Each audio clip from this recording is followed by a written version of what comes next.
Is it true you're the grandchild of immigrants? Well, I think most of us are grandchildren of immigrants. Mm-hmm. Yeah. Because you said America should stop being a dumping ground for other countries' problems, right? Correct. So at what point did your family's journey stop being noble and start being disposable? Well, point taken what you're trying to do with that. Mm-hmm. Hey, once again, how you let someone like Charlemagne the God check you? And this is this goes back to this whole entire, like all you have to give your viewers or Republican voters is loudness, is emotional rhetoric, is this aggressive, like, attack the blue no matter who. Like, if that's all you have, then people like Charlemagne the God is always going to check you. And you're always going to sit there looking stupid. So when it comes to places like the Breakfast Club and Charlemagne the God, like, I have come to realize, like, I have come to understand that a place like that, or, in environments, with Charlemagne the God, like, that is not a place for, like, political, detailed, hard-hitting analysis when, they have their interviews or when they invite people to talk about politics. Like, it is not that type of party. You're not going to get anything really to eat on, like, the meat and potatoes, stuff that will build you up politically. You're not going to get that. It's not like a Mehdi or Mark Lamont Hill or something like that. Like, no, this is really basic, podcasting, barely even pushback. Like, it'll be the lightest pushback that you will ever get. And with saying that, if you go on to the Breakfast Club and you're someone like a Tomi Lahren, okay, someone that we're going to be watching right now, if you're someone like that and you go on to the Breakfast Club and you get challenged to a point to where you're like, your talking points are starting to crumble, that's when you know you got a problem. And that's a lot of Republican talking points out there. It really depends on who you're talking to, because a lot of people mastered their talking points to where it sounds really believable, and you have to really understand some of the nuances or some of the details to really crack their talking points. But most of them, as we're about to see, Republican talking points are fragile. They're soft. They're lukewarm. And in any little pushback, you're going to see that. You're going to start to see the cracks in the armor, as they would say. So I wish the Breakfast Club would make room for people, or at least on their show, bring somebody on there that will challenge or give the correct type of pushback to individuals like this. And once again, all this right here that you see, the black bars, that's for copyright purposes. For whatever reason, they don't let people share their interviews, which, I mean, you get nothing of value from it anyway. But I just love seeing people like Tomi Lahren get shut down by simple people like Charlemagne the God. Like, it's unbelievable. But once again, this is a 48-minute interview. I'm not going to go over the entire 48 minutes. I'll be here for like 2 hours. You know what I'm saying? So it's two key moments throughout this interview I think is needing of attention. So let's go to this first one right here. Let's take a listen. He's allowed within the Constitution. What do you think about Donald Trump taking the plane? Constitution also says you can't do that either. That's another gray area. I'm not a lawyer. Why is that gray? Well, because here's the deal. I understand, and I'm not fully saying I even support it. I see the president's position. Hey, if they're going to give us this plane, otherwise taxpayers were going to pay for it. We need a new Air Force One, and they don't have it ready for us. They were supposed to have it ready for us. They don't have it ready for us. If Qatar is willing to give us this plane and it can save us some money, maybe we should do it. Save the people some money. Donald Trump doesn't look... Okay. Even the first couple of seconds when Charlemagne presented the question, hey, what do you think about Qatar giving a plane to Donald Trump. And her first excuse was, oh, don't have an issue with it. And Charlamagne said, hey, that is strictly against the Constitution. She can't even defend against that. Then she right away, oh, well, I mean, I don't completely agree with it, but I mean, if it's to save the taxpayer money, no, that's not how the Constitution works, or that's not how it should work. It shouldn't be something that you can turn on and off whenever it benefits you or quote unquote saves you money. It's a reason why our president shouldn't be taking favors, gifts, or whatever from other foreign countries, or really anyone, because that leaves too much of a wide door for speculation, for manipulation, or anything in between. That's why it's better to not do it.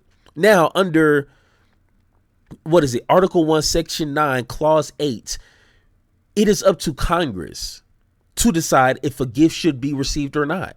So if we really want to go through this whole process of receiving this plane for government purposes, go through the proper channels. Let Congress decide that. But of course, we're not going to have that kind of conversation here because otherwise taxpayers were going to pay for it. We need a new Air Force One, and they don't have it ready for us. They were supposed to have it ready for us. They don't have it ready for us. If Qatar is willing to give us this plane and it can save us some money, maybe we should do it. Save the people some money. Donald Trump doesn't look at things like a typical politician. He looks at it like maybe your average person would say, hey, you're going to give me this and I don't have to pay for it? Okay, I'll take it. And I understand. There are many people on Constitution prohibits that. There are many people on my side of the aisle who also agree with you. Like, hey, what are they getting in return? And I need to know that as well. So I'm not saying that I'm just like, yes, take the plane. I would prefer you didn't, but I understand. Why would you prefer he didn't, Tommy? I don't want to be beholden to potentially hostile nations in the Middle East. There you go. You see, once again, Charlamagne is not a Mark Lamont Hill or a Mehdi Hassan. Like, these are really basic questions a regular person, someone that's not even tuned into politics every day like you and I, just a really basic follow-up. Well, why shouldn't a president receive gifts? Why do you think that? It is really simple. And yes, Donald Trump is not your average politician. He's a businessman. Once again, my position is people should not treat government, their country, like a business, because then you get things like that. This is a country, and a government should be serving its people, not themselves. That's what a CEO does. Whatever business opportunities or, whatever their shareholders want to go, 9 times out of 10 is to benefit them and not the workers. And we see that, obviously. So you see why we shouldn't treat our government or our country like a business? But of course, hey. And it's unconstitutional. I understand your point on that. I don't know if it is unconstitutional. It is. The U.S. Constitution prohibits it. It's textbook unconstitutional. All I want, regardless of party, is a president who upholds the Constitution at all times. Do you feel like President Joe Biden did that? Here we go. Once again, it's the go-to talking point of any Republican. Well, what about Joe Biden? I don't care. Joe Biden is not president now. And what do we got to wait? A year, 2 years, 3 years, 4 years for people to let that go? LIG. He is not our president now. I like Charlamagne's answer. He very could have done some things that goes against the Constitution or some things that you may not like or seem a little suspicious. I'm not a Joe Biden supporter. So if we can say Joe Biden is a piece of trash for that, yes, go for it. I don't care. But that doesn't make it okay for Trump to do X, Y, and Z. You see, they're trying to compare the two and be like, well, Joe Biden did this, so Trump should be able to do X, Y, and Z. No, I'm sorry. That's not how that works. No, probably not in all cases. But that's why I said, regardless of party, I want a president who upholds the Constitution at all times. I don't think the Constitution should be flexible. Yeah. Well, there are some on the left that want the Constitution to be flexible when it comes to the Second Amendment and, other parts of the Constitution. So some people say it's a living document. It changes with the times. Other people say, listen, it's the original intention. And I think there are times where we probably agree on different points and disagree on others. I take your point, though, about the plane. I'm not cheering for it. Like, I'll be honest about that. I'm like, hey, if we can avoid that, let's avoid it. No, but what you're not doing is saying we should avoid it. Say no. Say, hey, Trump, you should not be taking the plane. It leaves too many unanswered questions. Is going to look suspicious when X, Y, and Z event happens in the future. They're always going to go back to this moment and say, was Trump bought off? Is he doing some sort of favors for a cutter or whatever the situation is? It's always going to go back to this moment, and it's going to be questions that have no answers. So why put yourself in that position? Just avoid it. Say no. It's integrity, standards. It's the principle of it. But once again, when you're dealing with Republicans, they don't care about that. They just have excuses. So when Tomi, as we see now, is tap dancing around this question, like, I want to say no because then it's going to make me look like an idiot. But no. Some things are black and white. Some things are really cut simple. Don't take it. That simple. But who are we talking to here? Avoid that. Let's just not even go into the gray area. I would prefer that. But I see the president sees it as, let's save some money for the American people. I think he really does care about that. I really do believe that he sees things like a business, and that's his perspective on it. And I think that he appreciates the gesture. But I don't love it. But it's still unconstitutional, and it could be a national security risk. I understand that. I don't disagree with you on that point. The plane's probably bugged. It could be a bomb for all we know. I'm not even joking. I don't disagree with you on that point. I would need to know more as well. You need to know more. What more do you need?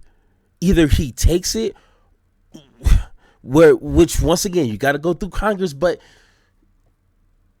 you should avoid gifts like that because, like I said, it brings up too many questions that you're not going to give answers to.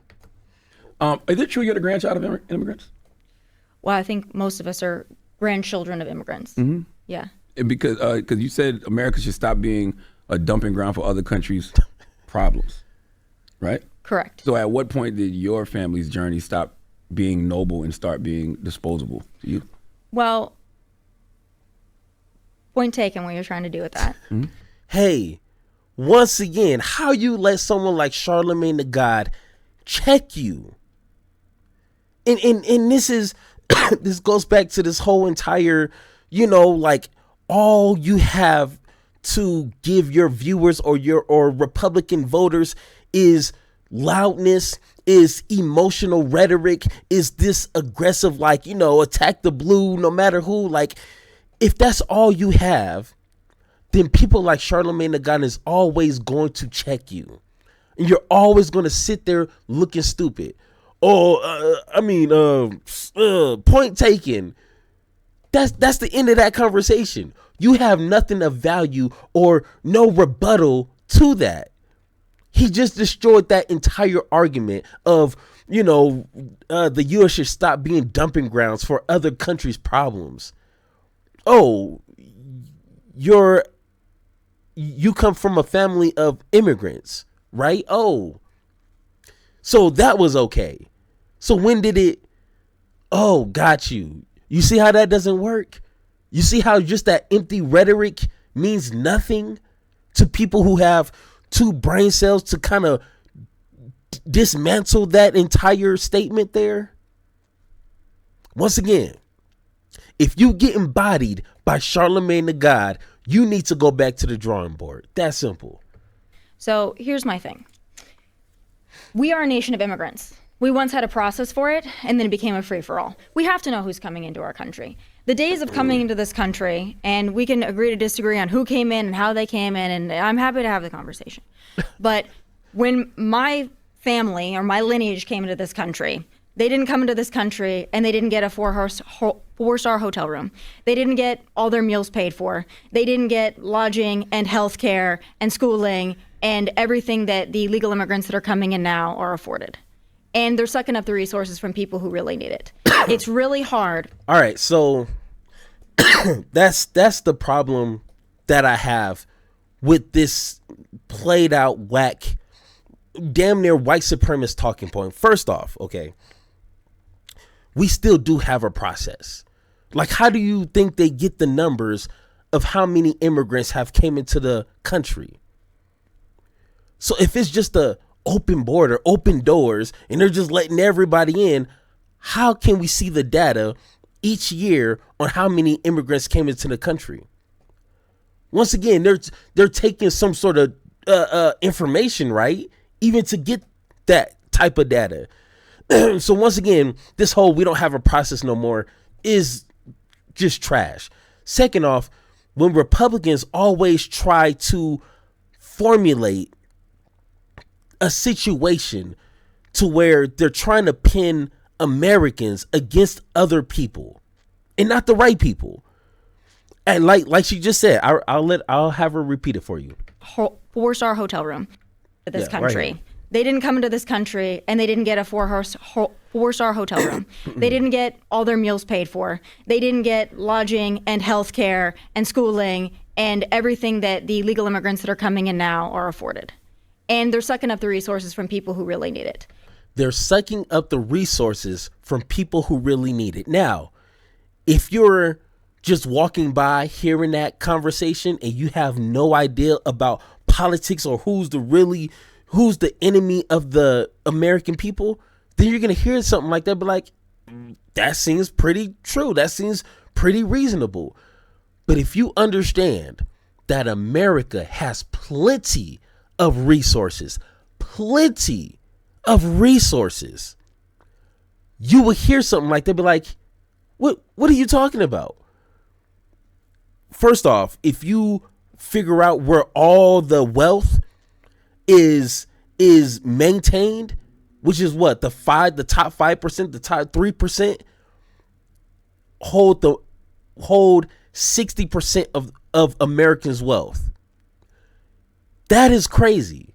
That should give you a hint on who is hoarding all the wealth. And it's not immigrants. It's not poor people. It's not your neighbors. And I see it like this. I came up with this example here for just for you guys. You're sitting at a table with 4 other families. Okay, it's a big table, and the table is just full of money, right? And then government, the one person, cuts you off of some of the money that's on the table for all 4 families. And there's still a bunch of money on that table. But then they say, hey, we have a 5th family wanting to sit at this table. But then you have Republicans in your ear saying, well, if this 5th family comes to the table, they're going to take your money out of your hand. If you're stupid enough to believe that, then what are they going to do with all that money on the table?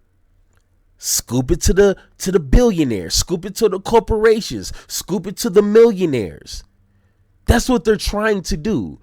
They want you to fear other families from taking from your money, from your hand, and not realizing America has plenty of resources. And if you don't believe me, look at Trump's big, beautiful bill. How much is he giving to the military?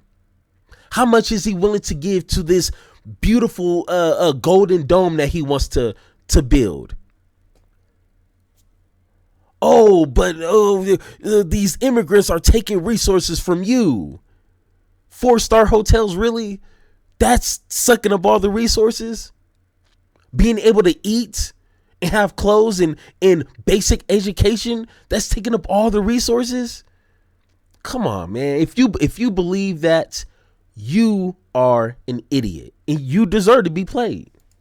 it's really hard for people like me and on my side to rationalize, and I think many people that don't have a party affiliation to rationalize importing millions and millions of people into this country, allowing them to use all of our services, and allowing them to stay even though they didn't follow the process to get here.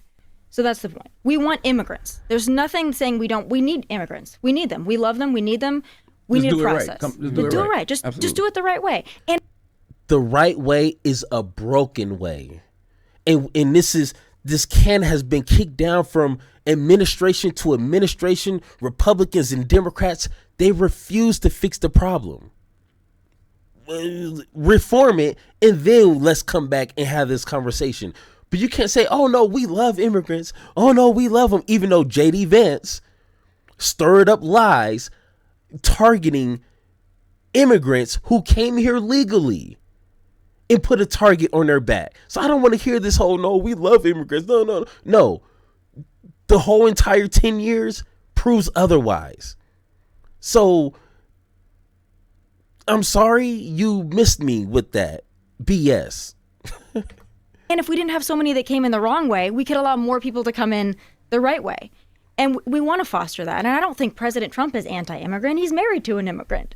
You know, J.D. Vance is married to someone who's comes from a family of immigrants from India. Like, we're not anti-immigrant. Just come there.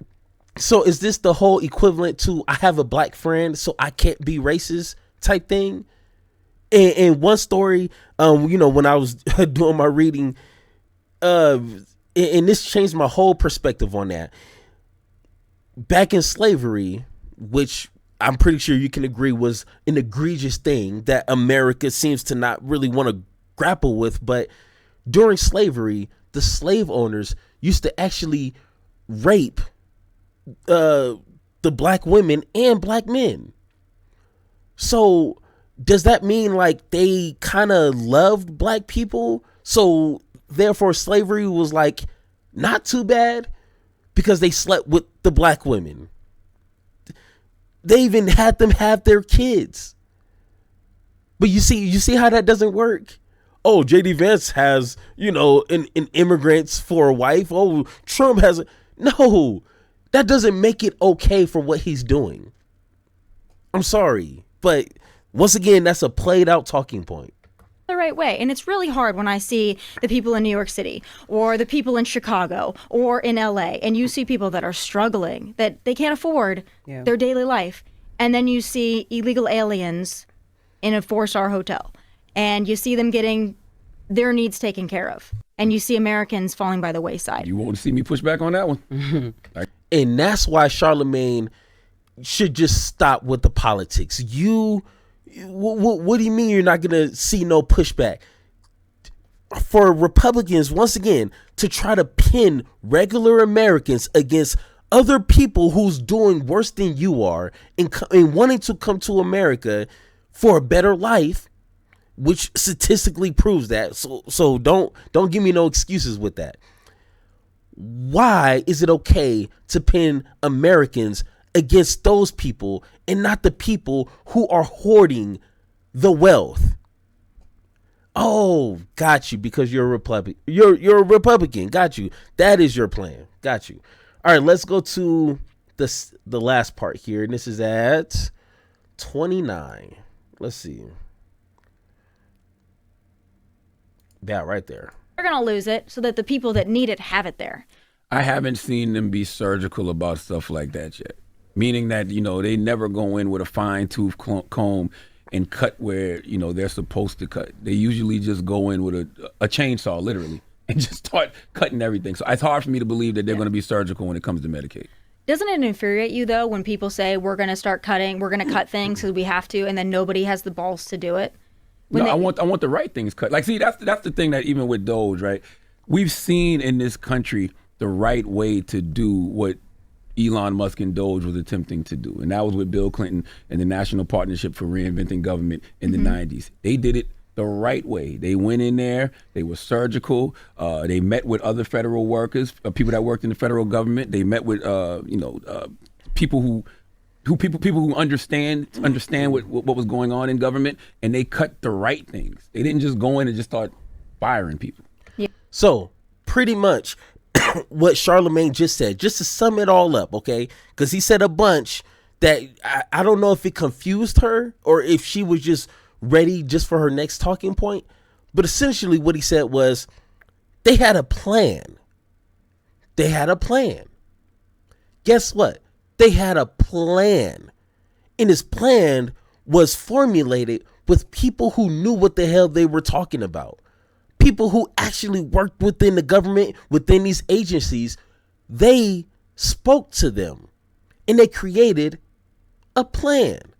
You see how when you have a plan, you can mitigate a lot of mistakes. and like Charlamagne is going to say he's not going to say, he's going to say some other quote, but I'm pretty sure you heard, if you fail to plan, you plan to fail.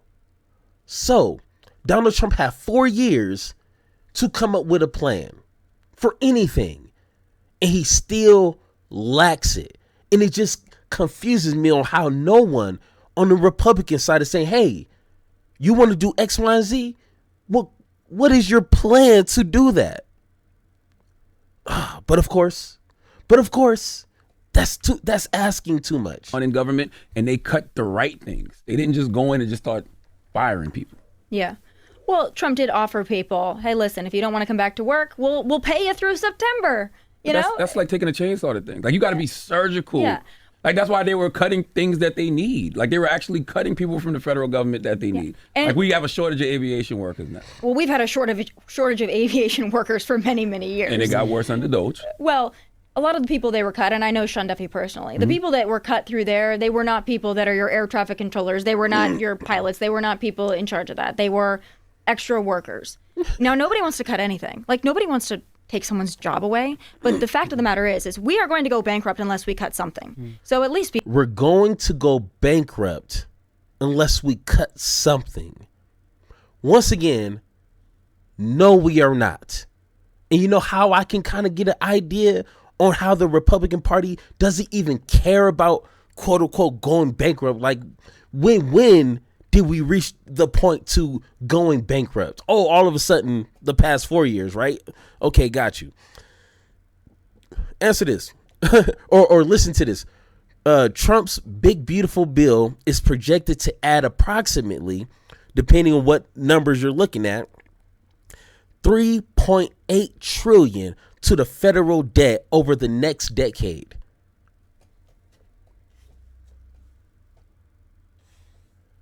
Okay, where's the bankruptcy? Where is the bankruptcy? Once again, if you just spend a couple of seconds thinking about this and know a little bit about politics, you would say, hey, excuse me, Tomi, that is BS.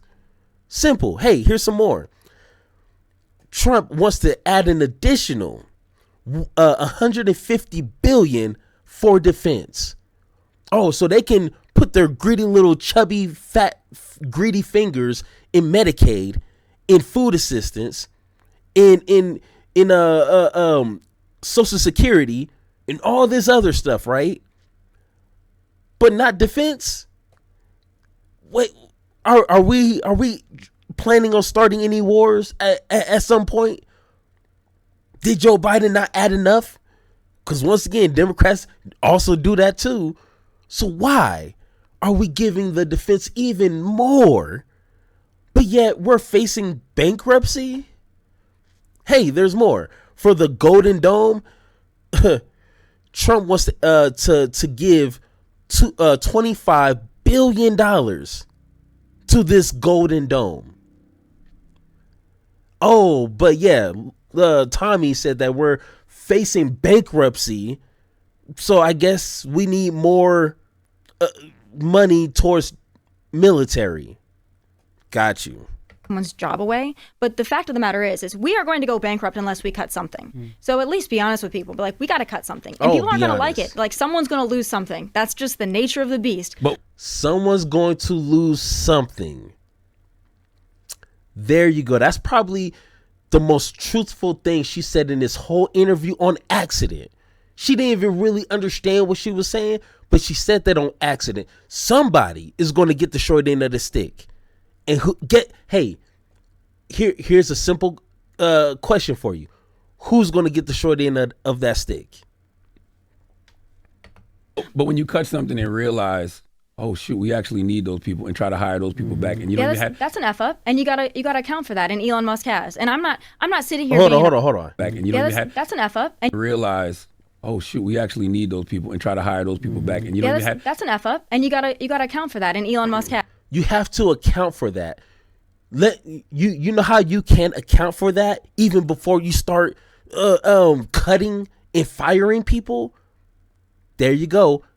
Coming up with a plan before you just start firing people, and then, oh, my bad, we got to rehire you. Maybe come up with a plan. But no, Elon Musk, he admitted his F up. Like, no, I'm sorry, when you're messing with hundreds of thousands of people's lives, you can't just, oh, my bad, I fired you, and now you were probably out of work for like a month. My bad. I'm sorry. I came in here with a chainsaw. Do you think people really care about your my bad or my bads? If they missed out on their rent or their mortgage or some sort of bills, can they call them up and say, hey, Elon Musk said my bad. Can you cut on my power, please? He said my bad. No, that doesn't work. Okay. Oh man, we need those people, and try to hire those people back, and you don't even have that's an F up, and you gotta account for that, and Elon Musk has. And I'm not sitting here being an apologist for Elon Musk either, by the way. I do think things should be more surgical, but when there's so much waste, fraud, and abuse, and they go in and they look at this, and it's like, oh my God, we're walking into the house, and it's probably a demo mission here, and you try to just fix one little thing at a time. They're like, this is so bad that we might need to shut these entire departments down, and we can reinvent them and we can reopen them. But it's so bad right now, and the drainage is so bad on our resources, we've got to, cut our losses at some point. And then we got to figure out what we're going to do next. We have to cut our losses at some point. Okay, I used to do construction, demolition. I used to do asbestos removal. And sometimes you would have to go into houses and just tear everything up. But guess what? Even when you're doing demolition work, you still have to be careful of what you do. Because if you knock down the wrong poles, if you swing at the wrong wall, guess what? There's electric things behind those walls. You can't just swing at everything just because you think something is wrong. You might cause more damage to the house than what's intended. That's simple. You just don't, all right, we're doing demolition, let me just crush the entire house. No. I'm sorry. And once again, if we have people who are still relying on some of those walls that you want to destroy, you're going to end up destroying their lives. But once again, I guess, whatever. But there was so much abuse, and people going to concerts, and government workers renting out stadiums and Caesars, and just getting away with it. Well, isn't it better to measure twice so you only have to cut once? And once again, we have history that shows us this can be done the right way. And that's not a party thing. I'm just simply pointing out that Bill Clinton, Al Gore, they did it the right way. Yeah. And Elon even said one time, he tweeted, what I'm doing is no different than what Clinton did in the 90s. Not true. Well, the extent of the waste, fraud, and abuse in the 90s is not what it is today. So there's a much different beast to tackle. It's gotten considerably worse because people realized they could have their hand in the cookie jar and no one was looking. So it got way, way worse. And like they keep saying with this whole waste, fraud, and abuse, if there has been proven to be some sort of abuse or fraud or waste, who? I want names.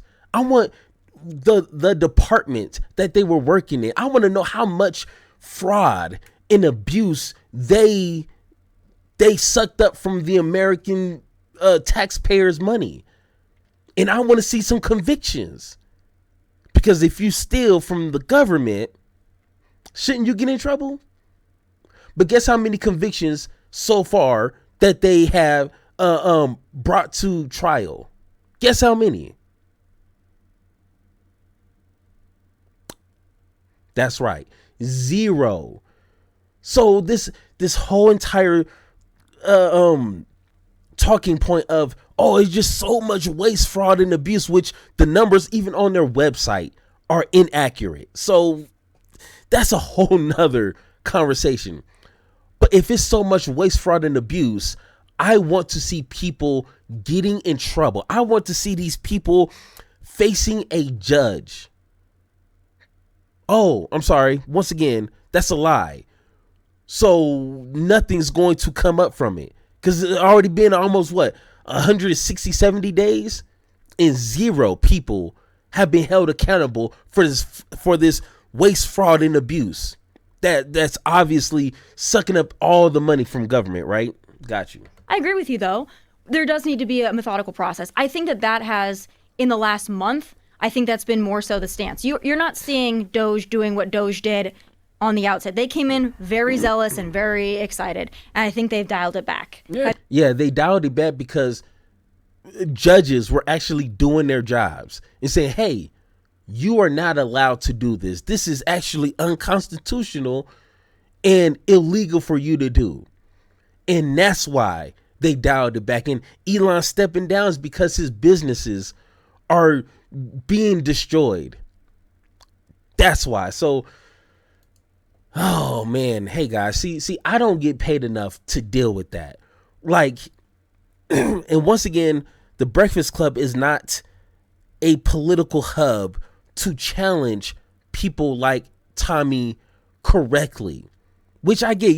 They're trying to dabble into, to kind of get some, more viewers, because politics can be a really, substantive thing for people to listen and to understand. But if you don't have the proper people there to combat and push back on lies and misinformation, then what are you feeding your viewers? Then people who don't know any better, who are not as informed as a lot of us are, they're going to listen to that and be like, oh, I mean, she makes sense. Oh, she's a Republican. Okay. Well, I guess the Republicans are not that bad of a party then. Because Charlemagne, he seemed to really agree with her. He didn't really push back too much on her. So, it can't be that bad, right? Charlemagne, hey, hit me up if you need some help, right? That's simple. But once again, guys, if you agree or disagree with anything I said in this video, let me know in the comments down below, or hit that blue sky link in the description down below so we can have that one-on-one talk. And like always, let's have that conversation.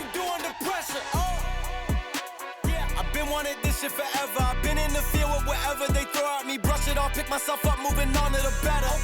Hey. Ain't no errors, baby, it's a new era. I wake up early, feeling rich like I'm Kesha. I get to the paper, boy. Extra, extra.